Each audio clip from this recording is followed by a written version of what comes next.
All right, hi everyone. Welcome to Mindgasms. Gonna do a chat today with my two friends who are Jordan Peterson fans who haven't talked with me before, only separately. We got the Afro Psychonaut, aka Parker, and Shane Kennedy, aka JSP Kennedy. And we're gonna talk about psychedelics as a religious experience, because I know Parker and I are huge psychonauts, and I know Jordan Peterson talks about that sometimes in his lectures and whatnot as well, and related topics like consciousness and God and atheism and transcendence and institutions. So I guess to start off, I don't remember if you and I had talked before about psychedelics. Shane, do you have experience with psychedelics? Pardon me? Do I have any? Yeah, experience with psychedelics. Yeah. Oh, yeah. Okay, Yeah. good, good. Um, yeah. I don't know. I don't know. We might have touched on them briefly before, but Okay, uh, but I've been so around the block a couple times and then back again. okay, Yeah. so I know that Parker and I have talked about this before. Like basically, uh, I don't want to put words in your mouth, Parker, but it would probably be fair to say that you probably agree that doing something like a super strong psychedelic like mushrooms, for example, gives you such a profound experience that it feels like transcendent, almost to the extent of being divine or something like that, or literally feels that way. So the does that kind of like reflect your sort of experience with it, Shane?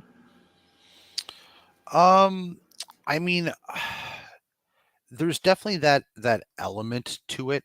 Because there's everything from like a little micro dosing or taking a gram or two of mushrooms to 5 or 6 grams of mushrooms, which is very different than 1 tab of acid, which is very different than 3 tabs of acid. So like you're gonna end up in many different places, and then it also depends on like where you're at in your headspace, right? So I found perhaps when I was a bit younger and kind of searching and seeking and all that kind of stuff, that was kind of reflected in the places that I would go mentally. And I feel like as I've gotten older, it's been a while, been a long while now since I've been back there, but I feel as I got older and it was kind of got more normalized, it kind of became more of a normal experience. But but I would definitely say that at minimum you are likely to have your intuitions that things do transcend, that there is something beyond yourself. It definitely gets picked up, I would say. Like I've definitely had some very strong intuitions of like the oneness of the deep connectivity of things. And those sensations and things stuck with me for a long time. And I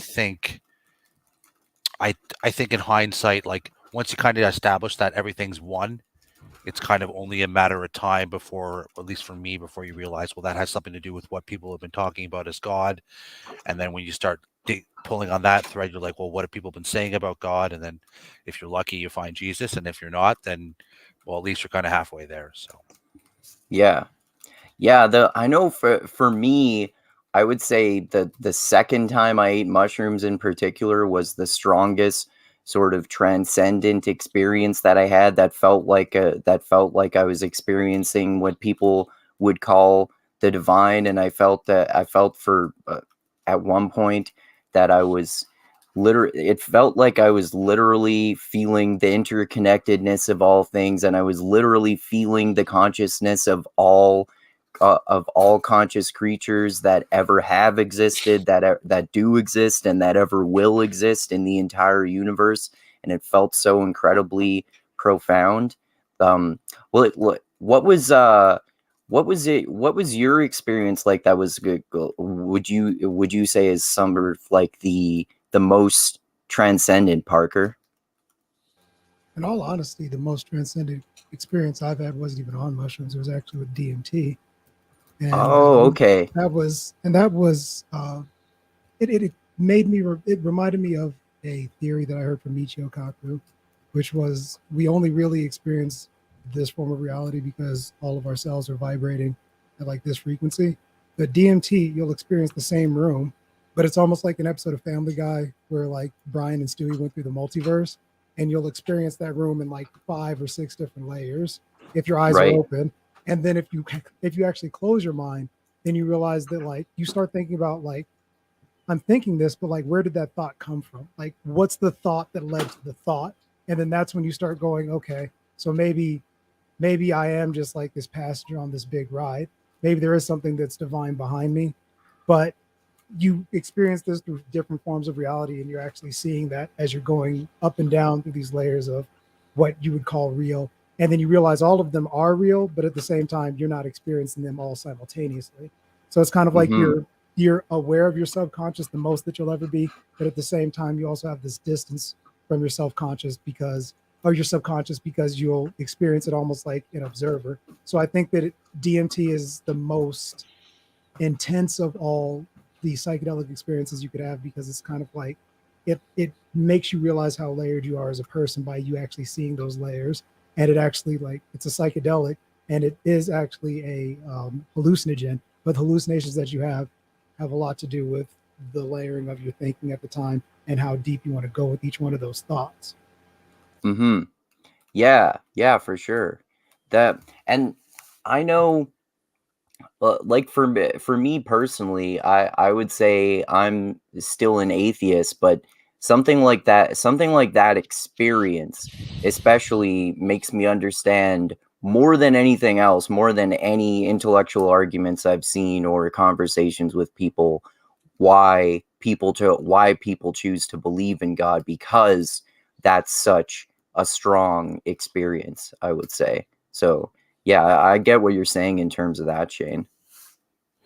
Well, it's interesting. And like when you start thinking about like layers of things and what you start defining as real, right? Like I think for me, I'm thinking more like on a ketamine experience when I think of this. But when you start realizing kind of, wait, I have this like arbitrary, starts to be like, well, I have this arbitrary memory, which is why I think this thing happened.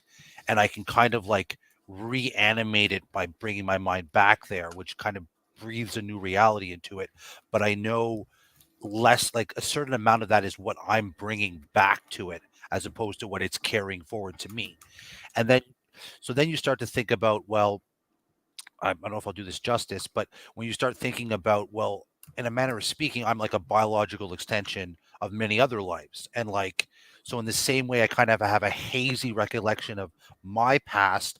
I kind of also have a hazy recollection of their past. It's just instead of the broken telephone that is my mind, it's the broken telephone of stories and common experience and being in the same environment. So you start to wonder, it's like, well, I can kind of remember, obviously you can remember your own life to some extent, but it's like, well, wait, to what extent am I actually kind of in some way actually remembering those other lives that aren't mine, but are they mine? Because I'm an extension of that biology. And as you start to go down that route, you can kind of really start to think, well, exactly like what am I then if I'm like this continuation of this wave? And if it starts becomes less and less, let's say, if you don't put the primary focus on that this object that I materially identify as me in some nominal sense was the same combination of cells that experienced that stimuli, even though it's not 10 years ago, then what does it matter that, some agent who was kind of like me experienced other stimuli that I can kind of, you know what I mean? So this kind of, um, eh, if you choose to go, again, it kind of just starts flowing into, I think, for me, at bare minimum, it starts to open up some of these non-materialistic realms. So when you start thinking about what um, the invisible parts of reality that the ancients might have spoke about, like how would you transmit those kind of ideas if you were going to put it in a book like whether it's a Hindu text, a Christian text, or whatnot? How would you how do you transmit that? How would I transmit what I just said to you guys to somebody 2,000 years ago? It'd be very hard to pick the words, right? So all of a sudden, when you Mm-hmm. start looking at what our ancestors might have experienced and what they might have tried to relay us about that with some of the intimations that we've had in that space, um, all of a sudden, I don't know, for me, it lended a lot more respect to my ancestors because I can kind of imagine they might have been a lot more wise in a way that it's hard for me to jive with because of language barriers, if nothing else. So, yeah, I get that. And that's interesting. One thing you said there too, because it kind of made me think about the idea of reincarnation, for example. Like you have your own memories, but you don't know where they started, and this idea of yourself as an individual. How's that actually constituted? When does yourself begin, and when does another person end? Are you still a part of your mother? Are we all parts of our ancestors going back to when the universe was created? And then also, not like you were saying, not just necessarily reincarnation, but how much do we have in common with other people? And when you get that transcendent experience, you really get like people talk about the interconnectedness of all things. You really experience that, like, I'm connected with every other person, and we're all pretty much the same. I mean, that basically all I can say to that is just yes to all of that. mainly Yeah. Because I guess to add to a layer to that is DMT and psilocybin especially made me acutely aware of what actual culture is, and that is the stories that we tell ourselves and that we build up off of and that we layer the rest of our beliefs off of. So all of us are from Western culture, so we all know about the story of Pinocchio, we all know about the story of Cinderella, we all know about the story of Little Red Riding Hood. The list goes on and on and on. But that not only allows us to relate to each other just in the fact that we know the mechanics of the story, it also kind of lets us, it basically makes our map for good and evil. And we basically judge a lot of people based off of our interpretations of that. And then we add on layers that are more complicated. That's why religion is so important. That's why they're mainly story based. So if you think about like what somebody might look at as being morally right, every religion has what they consider to be morally right, but there are survival mechanisms in it, meaning that it's more relatable if you're somewhat of Christian descent, if you understand, like, I guess the story of Adam and Eve, and then you kind of relate that to your husband and wife relationship that you have. And then you can take, Muhammad and his multiple wives, and then have that, like, if you're Muslim, you're like, hey, I know that you might think that you're right by having that one wife, but like, guess what I think? And then, and there's reasoning behind that, but both of us would reach this point of contention, because if we're going to make one society, one of those two belief systems has to exist and has to essentially be the more believed system of the two. And then there's pros and cons to both of those concepts.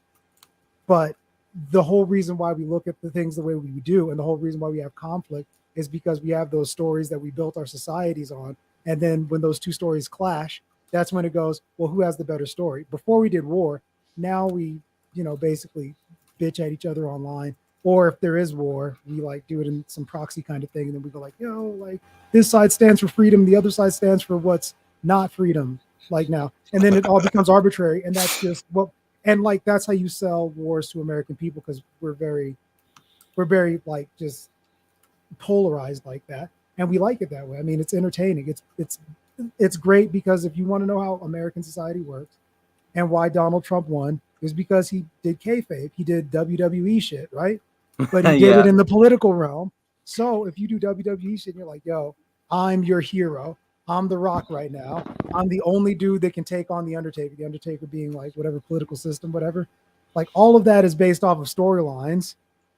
Now, that seems like that's crass or whatever, but as far as we've degraded as a society and we go more towards entertainment and we like flashy shit, like, that's what we get. We get flashier and flashier and more extreme kind of political figures. But that also goes into the whole reason why, like, it's very important to know where your center point is and where all of your thoughts come from, because you can be very triggered by something. You go like, oh, that's some bullshit that I got because like Cinderella was happy, so I'm supposed to be happy.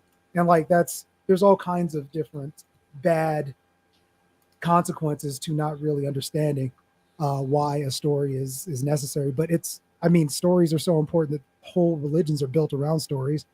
So once again, I believe that the psychedelic experience kind of lets you look at the same story that you've looked at forever, but look at it from a different angle and take your ego out of it, because a story has a lot to do with what you put on it too.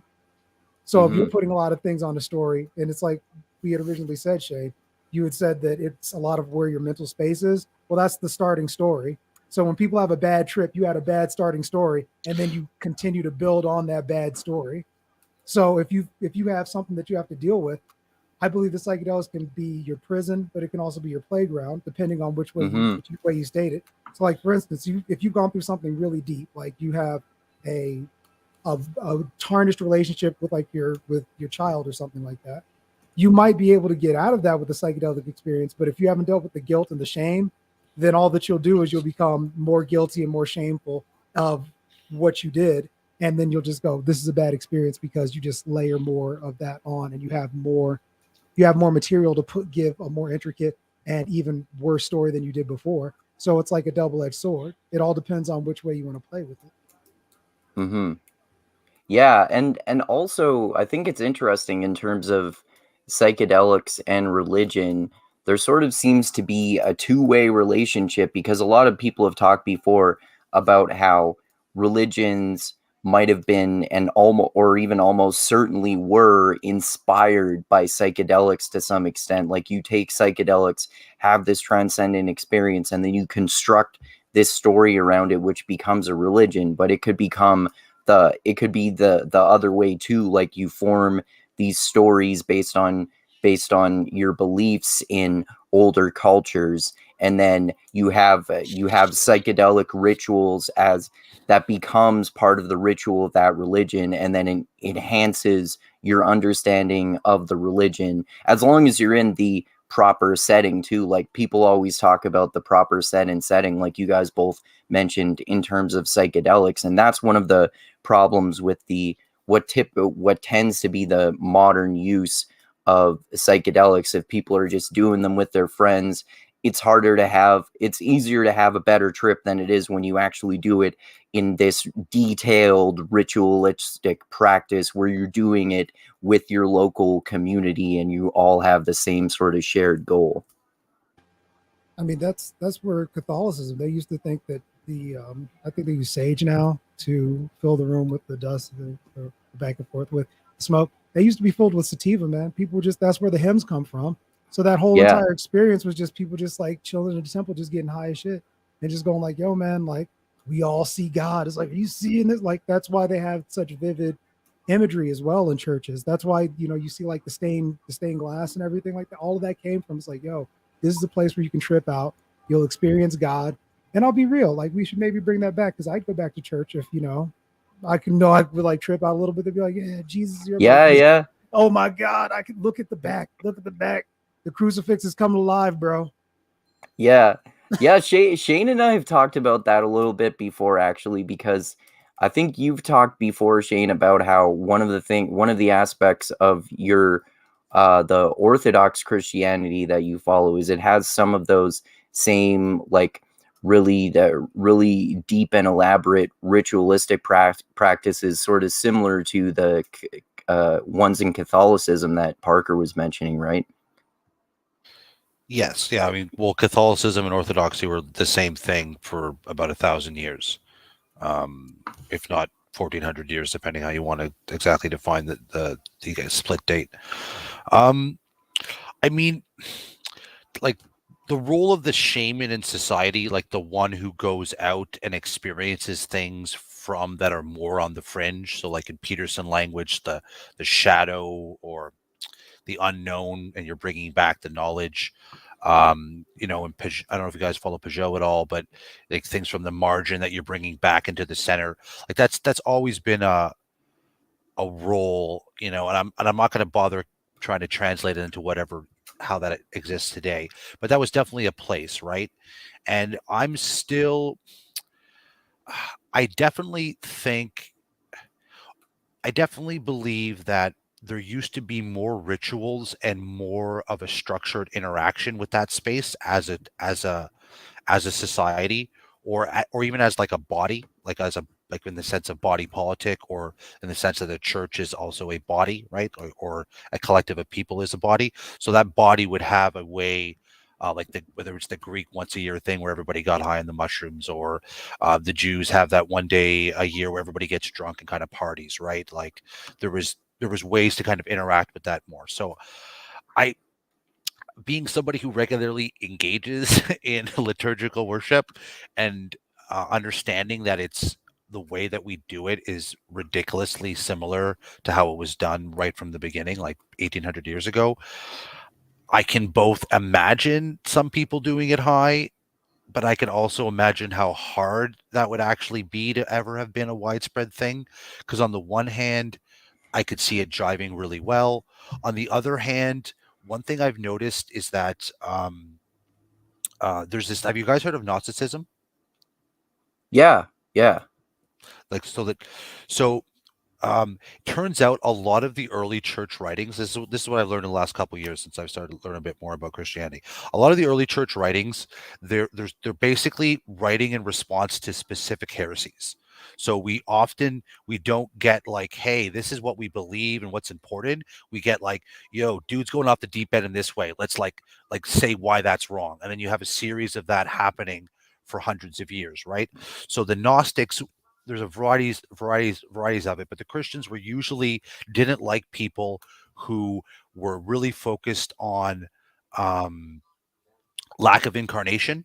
Oh, the body's not really what matters, man. So I can go have as much sex and do whatever I want. Doesn't really matter because this body's just a vehicle and it's not really real. And they're like, whoa, no. It's like what you do here matters. We're unioning both sides of things. We got the spiritual and the physical. You can't do that. And the other thing they were really big on not doing was people who said secret knowledge. So they would always maintain, it's like, look, this is what the apostle said. It's like, I'm the priest. I don't have a secret book that you don't have. There's no extra message. So if some dude comes along and says, hey man, like you got to be part of my version of Christianity. I got the one thing that the apostle didn't want you to know about. I got the real shit here, join up with me. And if it turns out, if you put me at the head of everything, I'll let you into the secret knowledge at some point. They'd say, no, this is so for those reasons, the idea that they would, I don't know exactly what could or would be hidden, right? So like, for instance, I'm sure you said Peterson points out those paintings where there was the mushroom as the Eucharist, right? I could imagine maybe some Christians kind of doing it on the DL. I don't know if they did or not. So I'm still kind of agnostic about that entire space. Although what I'm not agnostic about is I don't know exactly to what extent Christians did it per se, as I learn more about some of the saints and early holy people in that tradition. But the idea that some members of the team or body were definitely interacting with that realm and going back and forth, that I'm absolutely certain of. And then just the last thing I would say too is when with some of these guys would do the level of asceticism, self-deprivation, constant praying, constant chanting, like they would be at it for conceivably years on end. I don't know what natural headspace you would bring yourself into. That maybe I've seen a version of that shortcutted, so to speak, through some chemicals. I don't know where you'd lead organically in that spirit, in that way, if you were doing some of these practices that I haven't even begun to experience what an aesthetic or somebody living in a cave might experience. So I don't know what to say about that. And then lastly, and that's even before we get into the whole debate about whether there is a Holy Spirit or whether there are spirits or there are powers, and what role those things may or may not be playing in what we experience as material beings, right? So yeah, I can just to loop back to what you guys said, I can see some of that stuff being in play, but I definitely have to I'm usually not very cautious, but I have to say I don't know exactly how much would be in my tradition, and I'm not just saying that to cover my ass. But yeah. Yeah, I know from, at least based on what I've heard about Gnosticism, they were kind of dualists and basically praised the intellect and the mind above the body. So I could see Gnostics in particular maybe frowning on that sort of thing. But and I could see how maybe in Orthodox Christianity, how something like trying to use psychedelics to uncover secret knowledge could be maybe frowned upon. But I think I think the reason that it's been attractive to people and that there has been some ritualistic use in it in Christianity and other religions throughout history is just this sense of enhancing the religious experience with it. And in terms of that, in comparison to asceticism too, but I think that's probably one of the goals of asceticism too, to get yourself in an altered to get your mind into an altered state, but without using psychedelics in order to enhance the religious experience. Although maybe some people use that to, so to speak, try to uncover secret knowledge too. I don't know. I think if we look at the origin of most religions, you look at the fact that a lot of what people have gone through, there has to have some kind of, whether it is induced by a psychedelic or not, some kind of extreme situation where people are either fasting for a long period of time or they're being, I mean, if I think about the yogic traditions, I mean, that's where Kundalini comes from. It's all about just breathing and just trying to get to a state of like having your mind transcend, and you just do that with your breath, which is possible. But I think that is the religious experience, because if you can induce that either with a chemical that's already here, or you can do that with the breath or whatever is provided by whatever deity you decide to look at, then that in itself is kind of the proof that a lot of people seem to center themselves around. I mean, even if you look at cults, it's like there's usually just one guy that can talk to God, but it's usually centered around the fact that everybody gets together and they all have this connected kind of experience, whether that just be sitting down and worshiping and just everybody kind of reading together and reading what somebody has as an interpretation, or it centers around discussing the different stories, and to actually get to a level of depth with the stories of at least Christianity. I think that there has to be a relaxing of the mind and maybe even opening up that only, especially in the modern world, psychedelics could really allow you to do, because we live so scientifically. I mean, that's why Nietzsche said that God was dead. We don't open up our minds at all to the possibility that there could be, and well, he called it the Ubermensch, but there could be a Jesus-like figure that we could try to make ourselves better than. And because of our egos, unless you actually have gone through a psychedelic experience and you actually have the death of that ego, you can't really experience what like the possibility of love really is, or the possibility of being a true Christian is. Because the thing is it's like, it's a big risk. Like, you're basically going and you're cutting off your worldly desires for a higher power. And the only way that you can really feel that is by having some kind of transcendental experience. Otherwise, you just feel lost. I mean, I know I would, if I didn't feel that there was something else other than just this life, and I was just living a hedonistic life, which a lot of people do. And I mean, that was the tragedy of God dying, right?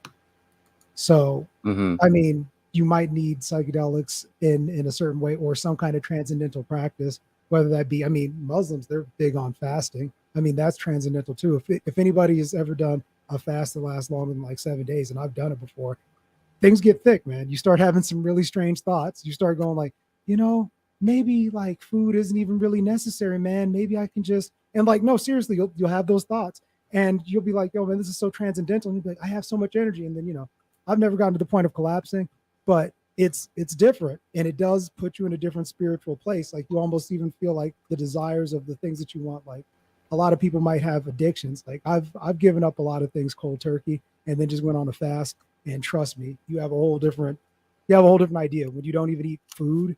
Yeah, you have a whole different idea of what your needs are. So I think, like I said, every religion has some kind of practice, and that's what centers everybody around it. And that's gives you something to talk about. It gives you stories to form things. And it also lets you know, when you actually do deprive yourself of something, there is a freedom to that. Yeah, for sure. There can be like we know too now from scientific studies that that delaying gratification and can feels even physiologically good to us. And I know too, I haven't done prolonged fasts over the course of days, but I used to intermittent fast on a regular basis. And even just from doing really long 1-day fasts, sometimes just from not eating for 24 hours and stuff, that to me now, even though it has made it the case that now, even though I don't intermittent fast anymore, it just whenever I happen to not eat for a long period of time, I just don't respond to the hunger impulse anymore. If I feel hungry, I'm just like, okay, I'm hungry. It doesn't feel like I desperately need to have food or anything like that. Yeah, I mean, for me, and I think a couple different points you guys may touch upon this is there's like the aspect of this of the psychedelics to break you out of one frame and open up the possibility of looking at things from a different way, or seeing things you're not going to see before, right? And I just know that like some quasi trivial examples might be like the first time I was in band in grade 7, and I was never any good at the instrument, but the first time I was part of one of a team of 50 musical instruments at the same time, this feeling just immediately popped into my body of unity and achievement. And like, and as I was remembering that, I'm like, I felt like maybe a little glimpses of that with doing my last job, but it strikes me like that's just because of the modern lifestyle I would put forward. I don't do communal projects like that, you know? And then when you start to go pull that thread, like I know, like for instance, some of the Orthodox liturgies that I participate in, um, they can go hour and a half, 2 hours, 2.5 hours. So like sometimes I don't even really feel like I'm in that the even remotely the proper headspace until about an hour and 15, an hour and a half in. So what I start experiencing at 2 hours, it's like that part of me that's like distractible, and it's like, why am I doing this? And then okay, I'm zoning in, I'm zoning out. After about 2 hours, it's like I feel like I'm actually worshiping, and I'm present, I'm in the moment, but it takes me a long time to get there. So what would happen if I kept doing that for another 6 hours and I was fasting? You know, and I wasn't constantly being distracted by instant gratification. So I think I think for like the modern person, like Parker was talking about a lot, a bit there, it's something's going to have to, at some point, maybe something's going to raise a flag or be a shining light that points you out that maybe you want to consider the influence of stories, or maybe you want to consider that religion isn't stupid, or maybe you want to consider that you don't know everything, right? And I think I would contrast that to, and maybe it's a caricature, but the caricature of no, I just have my little rational puzzle that I solve. I have my little set of 10 rational problems, from financing to my food problems to how to look good online and whatever else. I solve my 10 problems. I have my rational data sets. I know what I'm doing. Like there's nothing outside of that that I need to know about. And I pretty much know everything, even though I don't know everything. Right. Yeah, yeah, that reminds me of our conversation that you and I had with Reed about how street epistemology seems to have that rationalistic bias that just after everything should be rational, which is, as we've talked before, what the reason why I'm not a militant atheist anymore, because I learned through mixed mental arts that people are not rational, and trying to construct this rationalistic society is just basically a religious thing to do without the name of it being religious. Well, think about, I mean, all religious awakenings require a drastic, and I mean drastic, challenging of the original story that you have. That's why when people become born again Christians, it's usually their life has fallen apart. You can't live in that same legitimate headspace that you had and rebuild a life. Psychedelics give you that jarring kind of thing, because sometimes, like, I mean, we all have things that we hold that we're guilty about, but then, like, the way that I've always theorized it is, from 0 to 7 you get these traumas, and then you just get scared. Then from 7 all the way up to like your mid-20s, you just develop what you call your personality, is around covering these things up and making sure nobody sees them. And either you feed into them, and there's some people who go like, I have these problems or whatever, And, either you accept them and I'm just working on them, or you go, I never had these problems. And anybody that does, you start like shaming people, which is really shaming yourself because you can't really know anybody's reasoning for doing anything. So who are you to shame anybody for anything? That's why, even in religion, they always say don't judge, because it's like, oh man, all it has to do is just be a different day. And that could definitely be you. So when you have that jar out of like, oh, my ego sucks and everybody else has an ego, and like, if you really think about even your own ego, you go like, oh, there's a bunch of things that I just get scared of for no reason. Like if you have an abandonment issue, like all you have to do is just have somebody go like, hey, I'm just going to go over here and like, drink some water or something like that. And you might have to stop yourself and go like, yo, man, I know she's going over to get that water, but maybe she'll never come back. And like, that's a faulty story, but you need a jarring to go like, bro, that doesn't even make any sense. That doesn't even make any sense. Like you need that. And psychedelics do that. I believe if you are in the right mental space, it does it the safest, because you don't have to have your entire life fall apart and all of your finances go and have your wife leave you and have to do all these different things to make sure that happens. And I was like, yo, I've dealt with something that seemed like it was that traumatic or would take that level of trauma to get me out of that mindset. And psychedelics were like, hey man, what kind of man do you really want to be? And you really have to sit there with that question and really, really think about it. Because most of the time you go like, when that question enters into your mind, you go like, oh man, Pornhub. Or you go, oh man, let me like play some Elden Ring. Let me, you know what I mean? Whatever it is, you just go, yo, like that's really hard right now. Let me do some other shit. And then when you have a psychedelics, it's like, well, what else are you going to do? It's only the rest of your life that you have to take care of this, but it could also make the rest of your life really, really miserable if you don't. So why not today? Yeah, for sure. So I was thinking if it's cool with you guys, we could comment on a few clips I pulled up here. There's a shorter, older one here with Jordan Peterson talking about the mystery of DMT and psilocybin, and there's another one with him talking about the problem with atheism, which I know you wanted to get into, Shane. And then there's also a bit of a longer one on God. So I think we should maybe if you guys want to go through those shorter clips first and then do the longer one after, or we don't have to do all of them. Yeah, it works for me. I'm easy. Yeah. Okay. Let's start off with this psychedelics one then. Okay.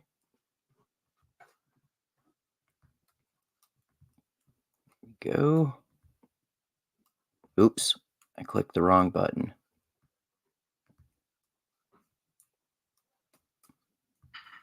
This is a critical issue with regards to the shamanic transformation, is that people go through these terrible, terrible experiences, often drug induced, by the way, with regards to the shaman. They usually use psychedelic chemicals of one form or another, often mushrooms, but they've come up with some very strange concoctions like ayahuasca down in the Amazon. And ayahuasca is an amazing substance. It's made out of the bark of one thing and another plant whose name I don't remember, that hardly even grow in the same place and that have to be cooked together in a special way. And no one has any idea how the damn Amazonians figured that out. Yeah, and I bet you guys have probably heard about this. Joe Rogan talking about this before. The shamans in the Amazon say that the plant itself told them where to find the plant and where to find that root. And that root he's talking about is an MAO inhibitor, because normally when you ingest ayahuasca itself or DMT by itself, it doesn't work because I think your stomach or your liver filters out the psychedelic chemicals. So it only works if you add that root to it, which is the MAO inhibitor, which is it really is an incredible concoction that those people have come up with. Did you guys have anything to add to that? Oh, I'd just say really quickly, as much as as much as I live my humdrum life and I kind of return to like my default materialistic outlook more than I would ever want to, just because of the banality of common living sometimes, it's like stories like this remind you that it's really not as far-fetched to imagine there's a lot of immaterial things as as you might get when you hear how quickly people scoffed, or the younger atheist version of myself would scoff at some of these declarations, right? So it's Mm-hmm. so it just always reminds me like how fluid the firmness of what we define reality really is, because sometimes like I completely get how fluid it is, other times I completely forget, and it's like no, it's just the tables and the rocks, man. And then other times I'm like, no, there has to be more stuff. And it's just interesting how much that can, depending on what I'm exposed to, how much I remember how fluid it is can really shift, and what could actually be possible really shifts. Yeah, for sure. All right. It looks impossible, and if you ask them, they say, well, the plants told us how to do it, which Western people don't find very helpful, but the shamans are perfectly happy with that description. And ayahuasca takes them apart, and it does that in part because it affects the serotonergic system very, very powerfully, like all psychedelics do, and it transports them to another world, and that's how they interpret it. And what we know about psychedelics, you could put in a thimble and then throw the thimble away. We know nothing about psychedelics.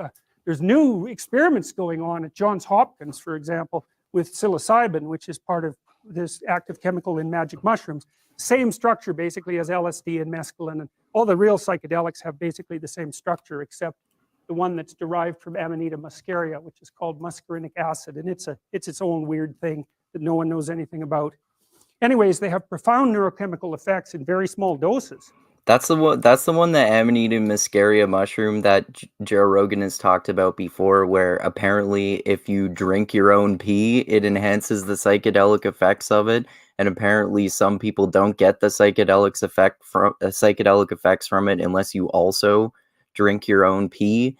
And I think that's the mushroom he's also talked about before with that guy John Marco Allegro, who wrote that book called The Sacred Mushroom and the Cross, who was one of the four people who discovered were analyzing the Dead Sea Scrolls, and he was the only one who was not an ordained Catholic priest. No, wait, he was an ordained minister of some kind, but he was the only one who was supposedly agnostic, and he was the only one who translated the Dead Sea Scrolls as basically his theory that Christianity, contrary to popular belief, was actually started based on psychedelic rituals and fertility cults. Did you guys hear? Have you guys heard Joe Rogan talking about that before? I did.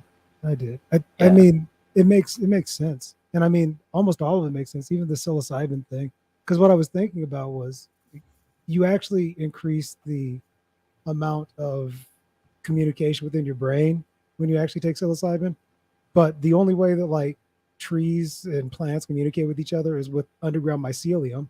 So it's like that's the way that they actually communicate too. So I was even thinking, as he said that, I'm like, maybe the reason why you have such a crazy psychedelic experience is because you're actually eating the memories of the plants to a certain extent, and they must have experienced way more life. I mean, like, how much longer do trees live than we do? And they see like so much shit go by. I mean, like, if you look at a tree right now, like a tree that's been planted like in 1920 has seen like so many presidents, has more knowledge than you and I do.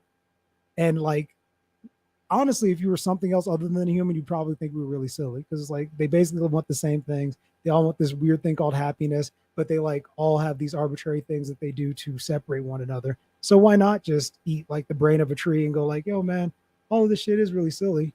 Why are we getting mad at each other? Why am I like not accepting the fact that even if you don't look like me, the fact that we're all human, that means that you're my brother in some way.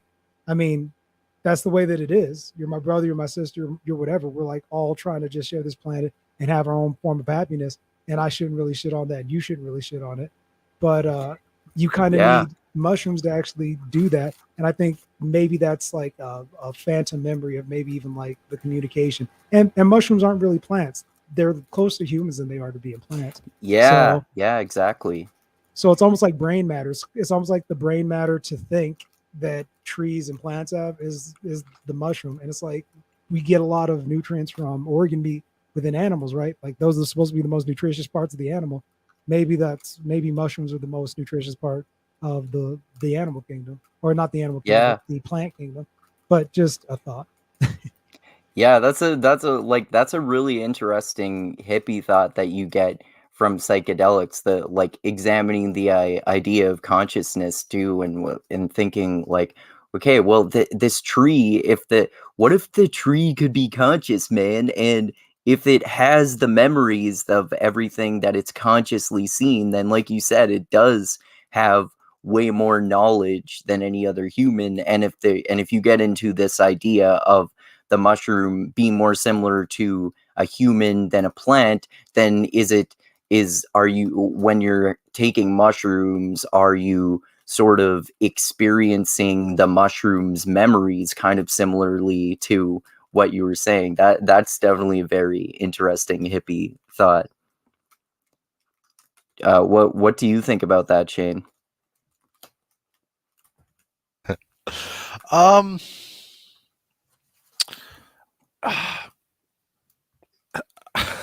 not exactly sure. I didn't think you would agree with that. Well, sorry, it's just this muscle's a little atrophied. I haven't quite Stoner thought. speculation muscle. Yeah, it's a little like, yeah, I've Jesus, it's coming up even a couple years since I've even done marijuana, you know. So Okay. but yeah, I'll pass for now. We'll just keep going. Okay. Let's Yeah. keep going with the clip then.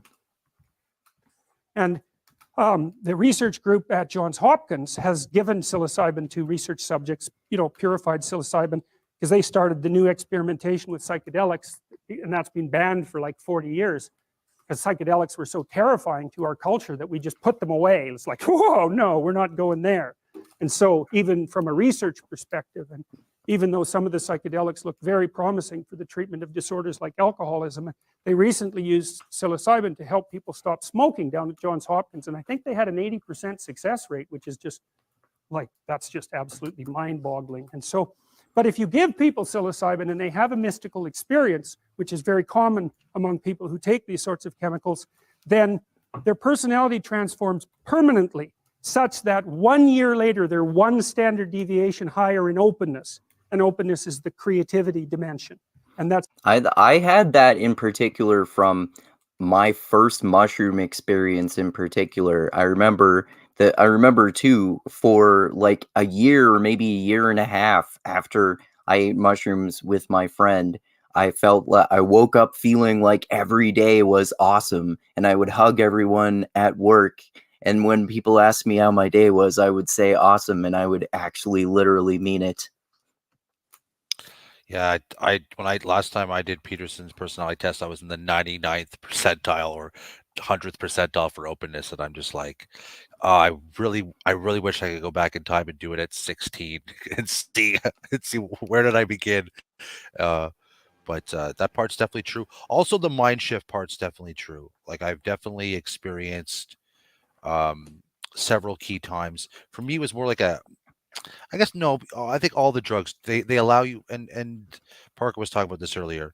They give you that opportunity to genuinely experience something and switch a gear with it. To genuinely come out the other side of a journey, and in a non-superficial way, kind of grab on to that new frame, that new conviction. And personally, yeah, I've definitely gone from like being in a bummed out space and kind of feeling like, oh, I can't quite get a grip of this. I feel foggy. I can't quite get momentum, to being like, no, I'm a boss. I'm going to make my to-do list. I'm going to stick with it. I'm going to make these changes. I got this. And then that, even 4 weeks later, I'm still riding that momentum. Right. So I definitely feel there's a place for, which again, really makes me wonder how, in a more organized fashion, when this thing was more organized with our bodies, how, by bodies I mean like groups of people as a body, how it was more integrated with our bodies, well, also our physical bodies too, but how that would have been more naturally keeping us on an even keel, keeping us on a better cycle, like have you guys heard of Mircea Eliade, the religious? No. So he was a world religion scholar. Romanian fellow. So Peugeot references him. Peterson references him. He was very, very famous. So so the book I read by him was like The Sacred and the Profane. And it's two different ways of looking at reality. But Oh, that's a famous book. I've heard of it, but I haven't read it. Yeah, so he's that guy, right? So I've read that book. I'm reading through it my second time now. Maybe I got 5/8 of the way through first time, and now I'm 7/8, something like that. But anyways, traditional the definition of time in Christianity has this too. It's like so what we just did our Pascha. So that's literally Christ is resurrected eternally at that point in on that day. He's as resurrected that day as he was the first time, right? There's a timelessness to it. Like his resurrection's always occurring. The kingdom is always coming.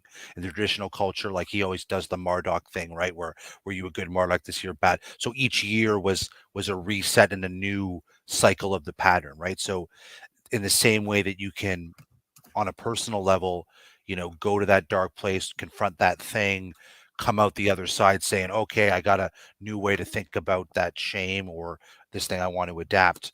I think the larger, on the next level of analysis of the society, they probably had, in the redemption Jewish holiday would be one example, perhaps, right, where you'd have as a community vehicles built in to kind of go through those kind of cycles of rebirth and regeneration as a group. And then one step further, well, what role would alcohol, weed, psychedelics, the shaman have in that kind of process? And it's just very interesting that just now we're starting to look at how and if we're going to reintegrate that in a more sophisticated way back into our society. Yeah. Mm-hmm.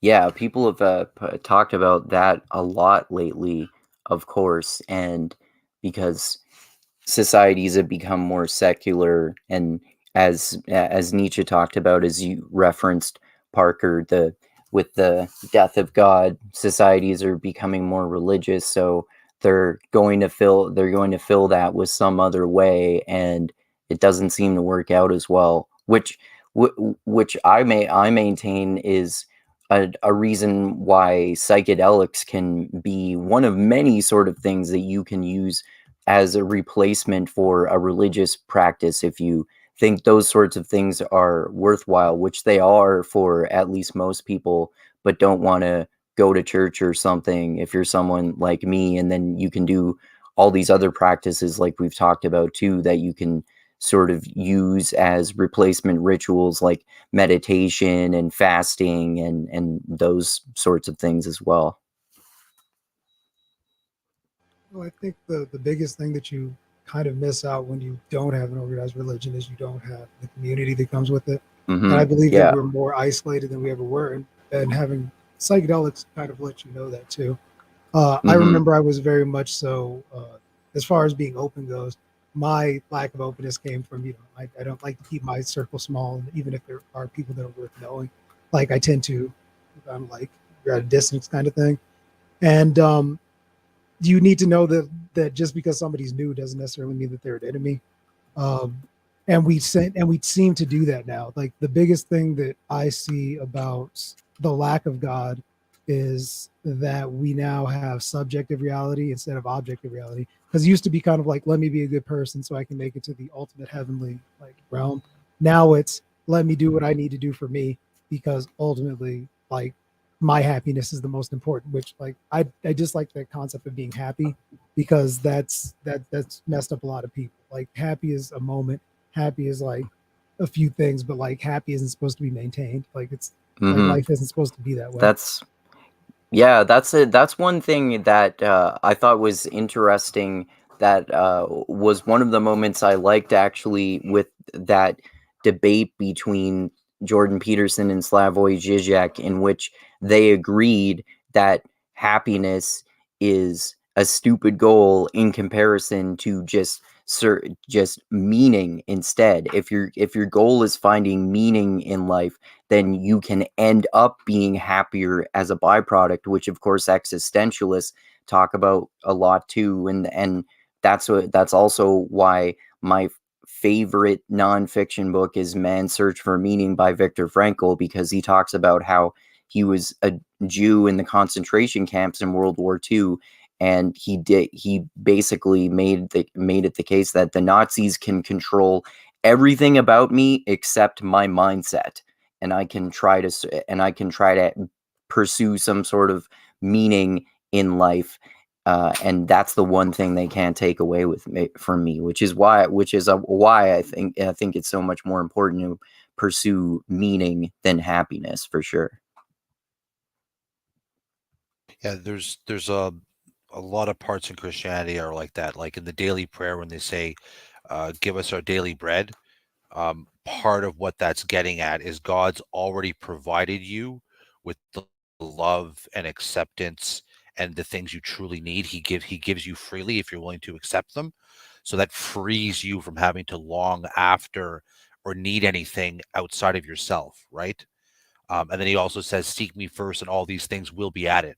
So he's like, it's not that you're not going to have those things. He will provide them, but it's like it's a matter of focus, right? So that kind of lines up when you search meaning, you'll probably more byproduct happiness than you will if you're just chasing after happiness, because eventually that superficiality, it doesn't sustain itself, right?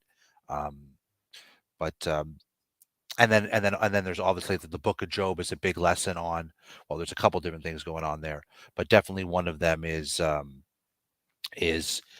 if you get too hung up on what you think success looks like or these material things that you want, you can very much self-sabotage, because you don't exactly know in the ultimate what's really going to serve you. So to put yourself in a position where you're super dependent on your outcomes in the material realm, not necessarily the best play.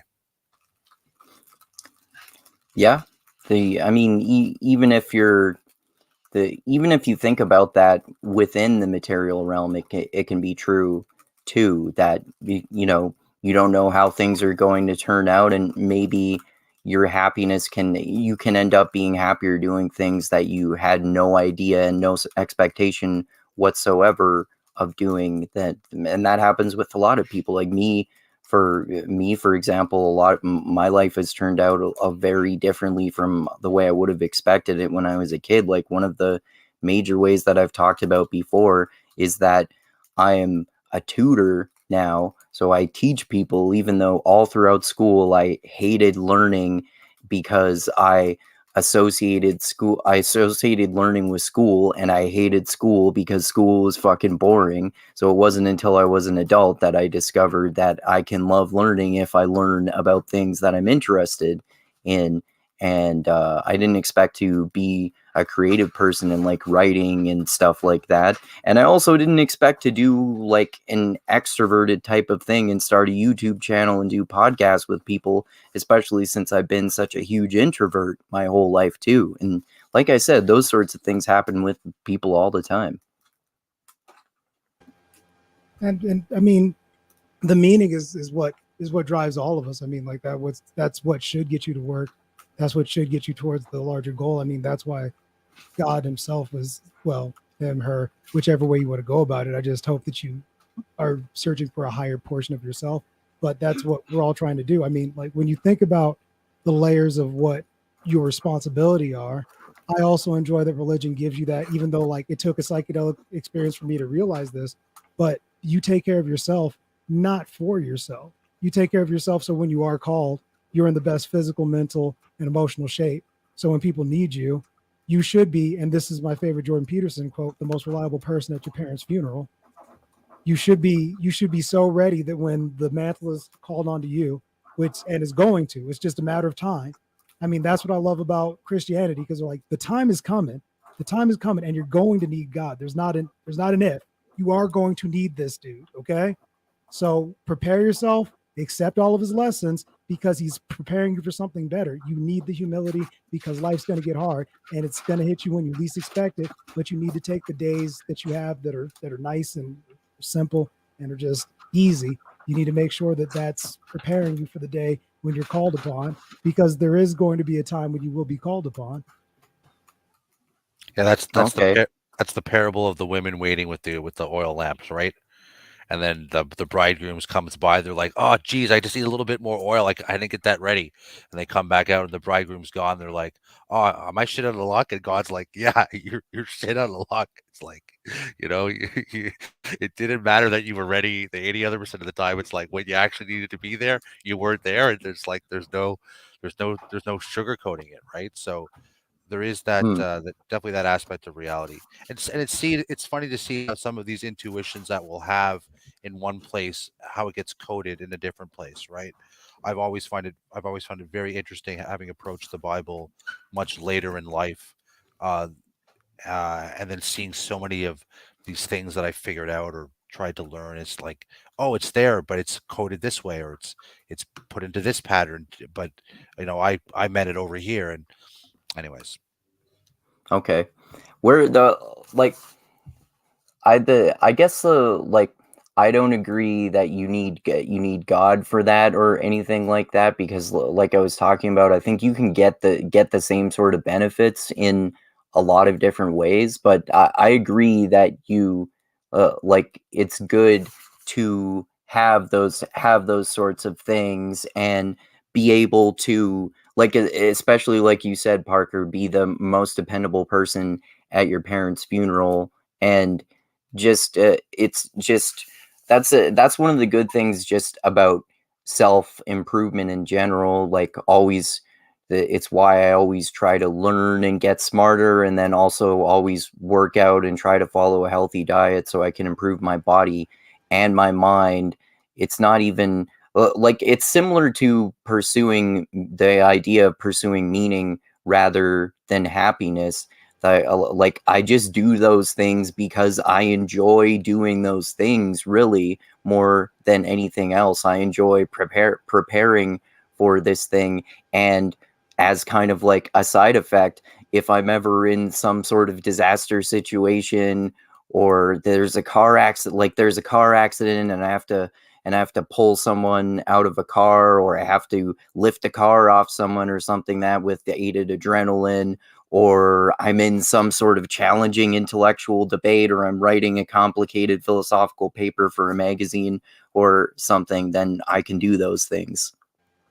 And I get that, but I was going more at it from the WWJD kind of thing, which Friedrich Nietzsche said that was the Übermensch, i.e. the super version of yourself, or WWJD, the ultimate human being. Try to be closer to him. You'll always fall short. What's WWJD? Yeah. What's WWJD? What's that?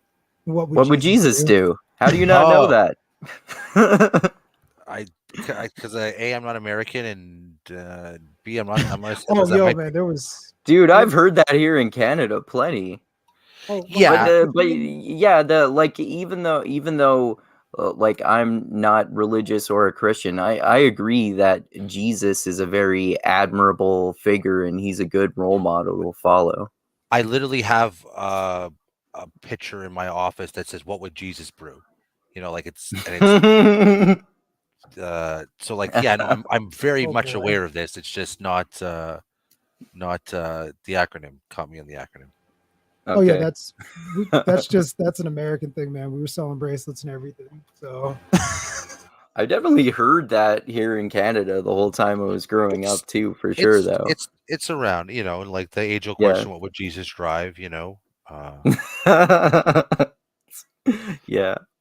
What kind of weed would Jesus smoke? What kind of psychedelics would he use? Maybe all of them. All right, let's get back into this clip. And that seems to be a permanent transformation. And so that's really remarkable. And about 80% of the people who undergo the Johns Hopkins experiments report that the experience is like one of the 2 or 3 most important things that's ever happened to them. And so, well, that's something, it's like. And then there's this guy named Rick Strassman down at, I think he was at the University of Texas, and he did experimentation with DMT. And DMT, dimethyltryptamine, if I remember correctly, is the active ingredient in ayahuasca, and you produce it in your brain, and it's in plants. It's like a very common chemical, but DMT is a weird hallucinogen because it has an extraordinarily short mechanism of action. It's like, and people who take it report that they're blasted out of their body, like out of a cannon, and then they go out somewhere and encounter beings of various sorts, and then 10 minutes later they're back. And virtually everyone reports that, which is really strange. And so Strassman was giving people DMT intravenously so that the trip would last longer. This was all NIH funded experimentation, all cleared with the relevant ethics boards, all conducted within the last 10 years. And he basically quit doing it because he was a pretty straight scientist. He was measuring heart rate and pulse and all that sort of thing, trying to look at the physiology. And then the people he was giving these chemicals to kept coming back and telling him these crazy stories. And well, it was too much for him, and no wonder, because they all said the same thing. And he'd say, well, that was a dream. And they'd say, no, and it was the most real thing that ever happened to me. And he'd say, well, it's an archetypal experience. And they'd say, no, that was no archetypal experience. I went somewhere else and I saw things and I'm back and I don't care. That's interesting too, that Joe Rogan has mentioned before that Rick Strassman's experiment and his book, The Spirit Molecule, about DMT. I read that book. It's really interesting. He one of the things that's interesting that Jordan Peterson kind of alluded to there is that a lot of people, when they did DMT, had experiences that were extremely almost identical to people's reports of alien abductions, which is interesting too, because like he was saying, your body produces DMT, and it hadn't been confirmed at the time, but it's been confirmed now that it's produced in your pineal gland, and we produce it when we dream, when we're born, and when we die. And then there are similar commonalities that people have when they're doing DMT, apparently, like seeing those little elves that Joe Rogan has talked about before. I've only done DMT once, and but I kept my eyes closed during it though, so I didn't have any funky visuals or anything like that. Now, what medium did you use, by the way? I smoked 5-MeO DMT.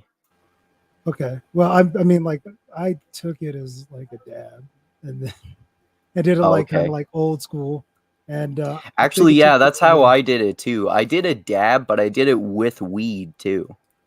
Well, I didn't mix anything. It was just straight DMT, and yeah, my eyes were open, and yeah, it's the most real experience that you have. I remember I was watching the guy that I was with. He was walking across the room, and he turned into a Lego character. He was walking, and I was like, I'm feeling it. And wow. I just looked at the carpet, and it was like I said, it just looked like it was a cartoon episode or something. And it was just going through different waves of existence. And then on top of that, you also felt it was also the most safe I've ever felt, if that makes sense. But at the same time, I knew I was tripping really fucking hard. And also, I remember I had to look in the mirror, and I was afraid of what I was going to see. But that actually don't look in the mirror. That'll actually mess it up, because then your mind will go back to reality, because it can't handle I hear that that's an ego thing. It can't handle not seeing the real you. So your mind will be like, yeah, you need an anchor, bro. It's gonna be you. Look in the mirror. That's interesting. That kind of is related to why people have bad trips, I think, because people tend to get that when they have trouble letting go of their grip on reality, because you need to just let it happen, and just don't question anything and let everything happen as you have and don't resist it. And that's why I smoked DMT with my brother, and he was freaking out at first because he didn't want to let go of his firm grip on reality. And it's just so much more important to just immerse yourself in what's going on. And that's interesting too, because like we were talking about, like you were saying there, psychedelics can make you feel safe, but then they also increase your sense of openness and trying to seek answers and go on adventures. And I think that's why, I wonder if that's why when I've once or twice when I've eaten mushrooms before, I've had this urge to just immerse myself in nature, or just search darkness, like go into my dark basement without turning the lights on, because I want to investigate something that feels dangerous because I feel safe, but I also have this profound sense of curiosity, like a childlike sense of curiosity. Yeah, I would say it's the safety of the exploration. It's like you feel like almost like the experience of life, because I don't know, when I say I felt safe, there was a deep feeling of it's going to be all right. Like, I know that the world is dangerous per se, but I felt like whatever was around, it was like a savoir faire, if you will. What's that mean? Being prepared to do what needs to be done when it needs to be done. Oh, okay. Cool. I never heard that before. All right, let's continue this. Don't care what you think. And like, who the hell knows, right? Because it's all subjective. But the weird thing about it is that everyone's reporting the same thing. How the hell do you account for that? And then the shaman, you know, when they take these psychedelic chemicals, they basically say the same thing. They say, well, first of all, it more or less killed me. That's this. You know, I dissolved to a skeleton, and then I climbed the tree that unites heaven and earth, and I went into the realm of the gods, and they gave me some information, and I'm back. It's like, okay, well, you know, we don't really know what to make of that. And certainly that's what Eliade describes when he describes the shamanic procession, not the There's shamanic Eliade right there. initiation. Yeah. And you know, there's dissolution to a skeleton. Iliad? Eliade, the fellow that I mentioned, the sake of the profane, he just referenced him right there. Oh, okay. Okay. Yeah. Cool. First, and then like a death, the symbolic death, or experienced as an actual death, and then bang, up into the realm of the gods, and then they come back. It's a very old idea, and that's a medieval representation of the tunnel that people travel through at the end of their life to, you know, to find the light, which is a very common near-death experience report, and people don't have any idea what the hell to do with those reports, except say, well, it's the paroxysms of the dying brain, which you'd expect to be a hell of a lot more random, in my opinion. And the idea is there's a rebirth after that. And you know, here, this is the Scandinavian representation of that tree that unites earth with heaven. And so there's the Scandinavian representation. It has a snakes down here eating it. And then that's the Amazonian representation. It's like, how the hell do you account for that? I mean, those pictures are so similar that it's beyond belief. Well, you know, we lived in trees for a long time. A long, long, long, long time. Millions of years. And there were lots of snakes around them.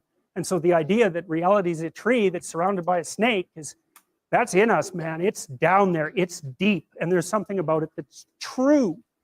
Now, not true like we normally think of truth, but true in an entirely different manner. So this is one thing that I like that you and I have talked about before, Shane, about how I was actually kind of ironically convinced by reading postmodernist philosophers like Foucault and Derrida about the different kinds of truth, and why I learned that Jordan Peterson ironically has a postmodern philosophy of truth, which is why he showed in that first debate that he did with Sam Harris on his channel years ago, that Sam Harris was getting so frustrated because Jordan Peterson was talking about something that I agree with, which is that there are different types of truth. There can be scientific truths. There can be religious truths that are not scientifically true, but are religiously true, and vice versa. And there can be moral truths that are not necessarily scientifically true, or sometimes there is some intersection, and religious truths are also scientifically true, or moral truths are scientifically true, and things like that. Yeah, it's not clear to me to what extent it's like non-modern, because there's a pre-modern way of looking at things, and in some respects the postmodern way of looking at things has, to the extent that it's not overly reductionistic and overly materialistic, like what was so popular for this little brief period of time and now is still so in vogue to a certain extent, this 18th century Enlightenment thing. So yeah, I'm still sorting that out for myself. What do we mean pre-modern? Do we mean ancient, the way ancients, postmodern, like exactly what category it's in? But I would definitely put forward that it's one of the interesting things is how,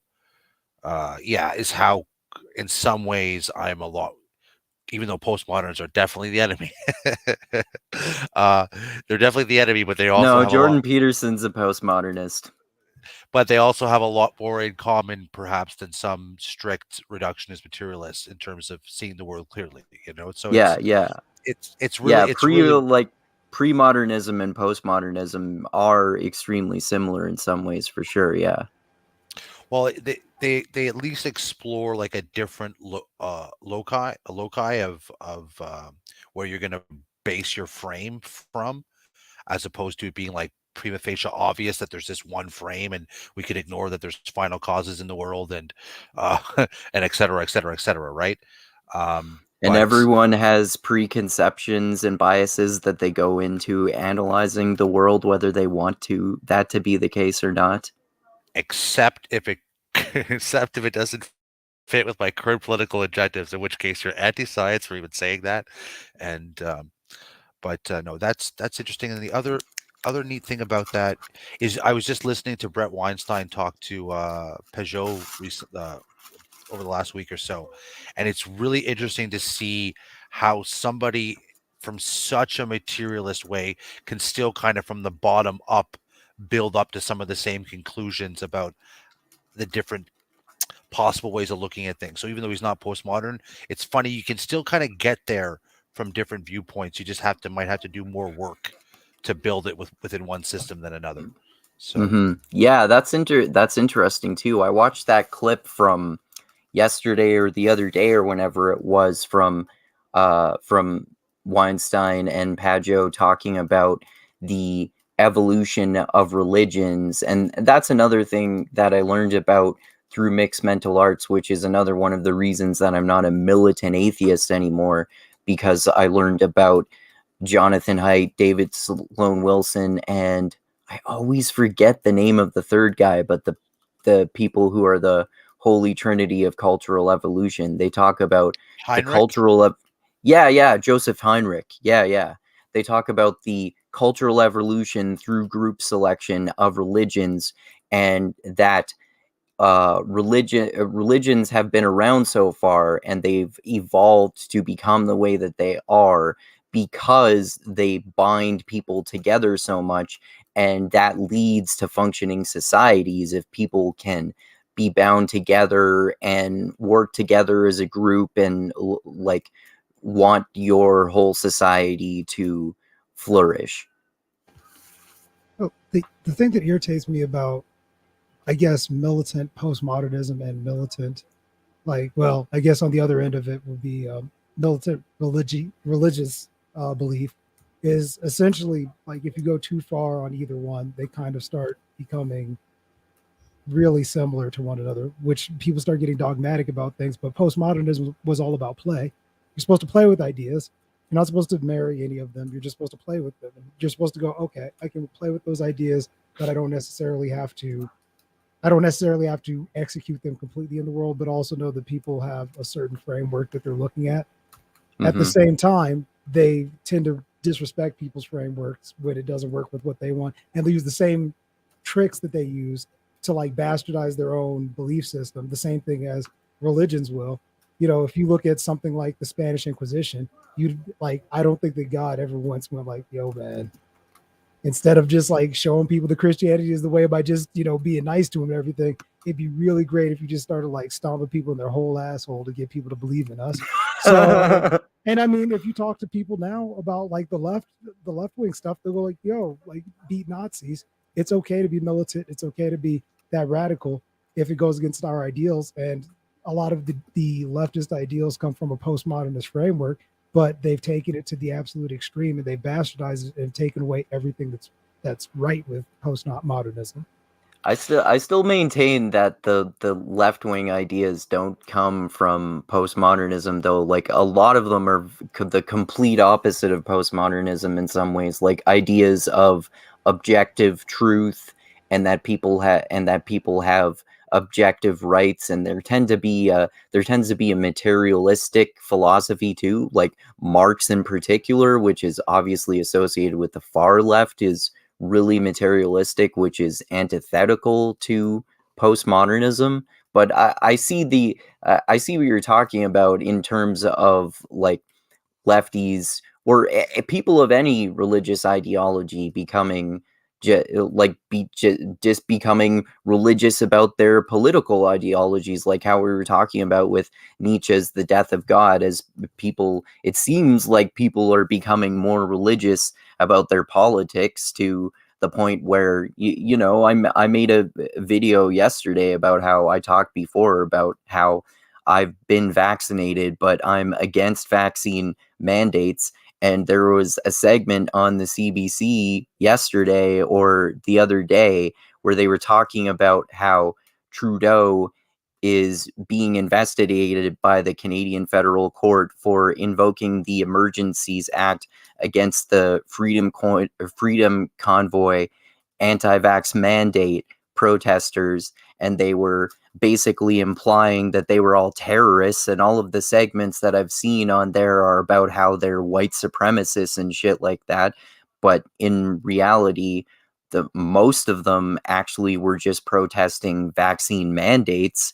And if I remember correctly, more of them have been vaccinated than the percentage of people in the Canadian general public have been vaccinated. And then on the complete opposite end of the spectrum, in terms of vaccines, for example, you'll have people claiming like they're trying to microchip you and this is Bill Gates' way of tracking everyone and stuff. And then maybe the Illuminati shape-shifting lizard people are doing this to engineer society, and the shape-shifting rulers of the world are communicating to the ruling elite through psychedelics about how to kidnap children and suck their blood.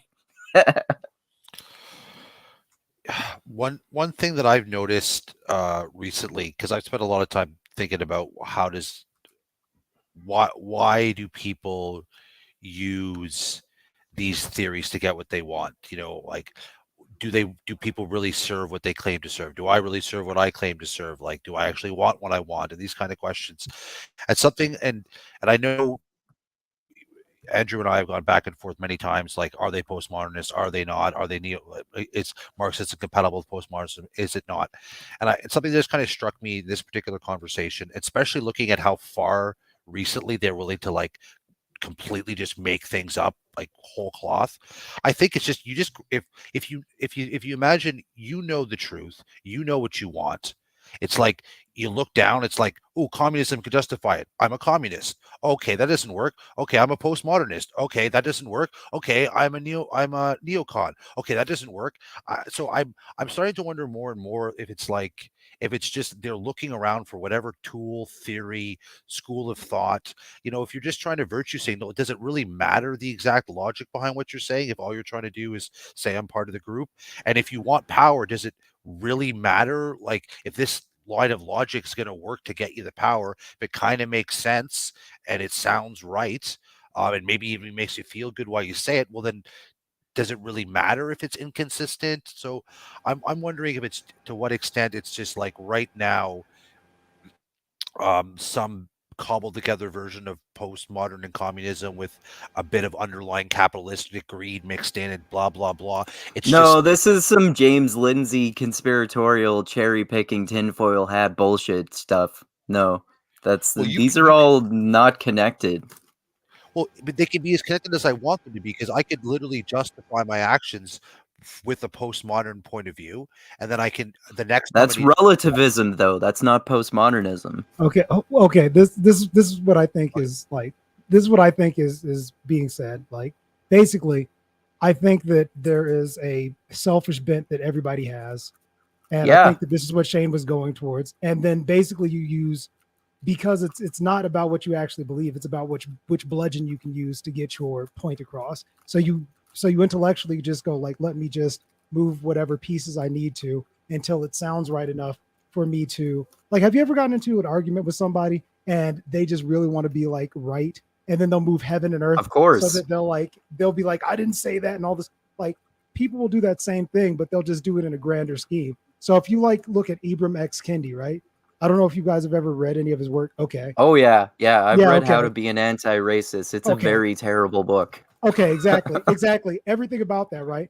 Like basically all he did was he went, okay, let me intellectualize how I can say everything that I like is good and everything that I don't like is bad. And then when I put this big whole thing on it and it's called critical race theory and and I put this long line and this long list of BS together, it sounds like it actually makes sense. But all it is this is where it gets complex. This is where it gets complex, though, because Ibram X. Kennedy himself says that he's not a critical race theorist, and people like him and Robin DiAngelo are anti-racist, and critical race theorists have also heavily criticized people in particular, like Kimberly Crenshaw, who James Lindsay often mentions, for example, has heavily criticized Robin DiAngelo herself, because a lot of these anti-racist people are advocating for things like racial sensitivity training and bullshit that has been scientifically proven to not work, whereas a lot of critical race theorists, there are a lot of different types of critical race theory, and that's not to say that critical race theory is this good thing